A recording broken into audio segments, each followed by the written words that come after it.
Honorable Federal Ministers, Provincial Chief Minister, Provincial Ministers, IG Police, Chief Secretary, Government Officials, Police Officers, خواتین وزرات، السلام علیکم۔ آج safe city میں ہماری میٹنگ ہو رہی ہے۔ اس کا جو مین مقصد وہ یہ ہے کہ 9 مئی کو جو پاکستان کی تاریخ کا بھیانک ترین اور دلخراش واقعہ ہوا، میں ابھی وہاں سے آ رہا ہوں، اور پھر جو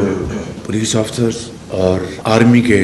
آفیسر جو زخمی ہوئے ان کی ہسپتال میں ان کی بھی تیمارداری کر کے ہم یہاں پر آئے ہیں۔ تو کورکمانڈر ہائوس جو ایک تاریخی جناح ہائوس ہے، اس کو آج دیکھ کر دل خون کے آنسو رو رہا ہے۔ مکمل طور پر جل چکا ہے، تباہ ہو چکا ہے، اور مجھے یہ کہنے میں کوئی باک نہیں کہ 75 سالہ تاریخ میں جو ہمارا ازلی دشمن جو نہ کر سکا، جو اس کے خواب تھے وہ کبھی شرمندہ تعبیر نہ ہوئے، وہ بدقسمتی سے 9 مئی کو عمران نیازی کے سپرویژن میں، اس کی پلاننگ، اس کی انسٹیگیشن کے تحت اس کے مسلح جتھے نے جناح ہاؤس کو مکمل طور پر راکھ میں تبدیل کر دیا۔